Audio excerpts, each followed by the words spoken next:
मोहतरम जनाब प्रिंसिपल साहब और असातिज़ा साहिबान और मेरे हमसफ़र साथियों, अस्सलाम वालेकुम। आज मुझे जिस मौजू पर लफ्ज़-ओ-शाही करने का मौका मिला है वो है सिंध की सकाफत। जिस मौजू पर बोलने के लिए मैंने सोचा कि मुझे सिंध की सकाफत पे कुछ बात करनी है और सिंध की दिलेरी, बहादुरी, जुर्रत और हिम्मत अफजाई की सकाफत मौजूद थी। जनाब सर, कहीं मुझे सिंधी लोगों के मेहमान नवाजी के चर्चे नजर आए तो कहीं पर मुझे सिंध के सितारे चमकते हुए नेकी के राह पर और तालीम याफ्ता लोगों के साथ कंधे कंधों में मिलाकर चलने वाले सिंधी भाई नजर आए तो कहीं पर मुझे कहने वाले सिकंदर आजम नजर आए तो कहीं पर इंसाफ के असूलों को आम करने वाले सिंधी लोग नजर आए तो कहीं पर सिंध के सितारे बनाते हुए उस पर चलने वाले सिंधी भाई नजर आए तो कहीं पर मुझे मुल्कों की तहजीब और तदबीर करने वाले सिंधी लोग नजर आए तो कहीं पर पाकिस्तान बनने की पहले किरादार मंजूर करने वाले सूबाए सिंध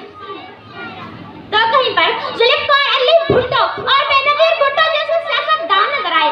सिंध में सकरीती रूहानी वाले रंग नजर आए। सिंध में खुशबू की तरंग है। सिंध में सूफियों की सुर की आवाज नजर आई। सिंध में भिटाई जैसे घोट आए जिन्होंने शायरी के जरिए अच्छाई का रास्ता दिखाया और बुराई को जड़ से उगाड़ कर दिखाया और होशू जैसे बहादुर आए जिन्होंने इस मुल्क की हिफाजत की। सदर अली वकार, सिंध की धरती में मोहब्बत की अमन है। सिंध की टोपी अजरक कोल्हाड़ी सिंध के सकाफत में शामिल है। सिंध एक बाशूर पर अमन है। सिंध एक वो जमीन जो बुलंदी की आहट, सिंध एक वो जमीन जो उम्मीदों की अलहन, सिंध एक वो जमीन जो दुनिया के दीवानों के लिए हर अमल हर काम की हाजिर। सिंध में टोपी अजरक महकते हुए लोग, भाई बहनों, साथ साथ चलना, इकट्ठे होकर निकलना, वो है सिंध हमारी माँ है, सिंध हमारी माँ है। आखिर मैं कुछ सिंधी में अल्फाज की तरफ मुझे डालूंगी।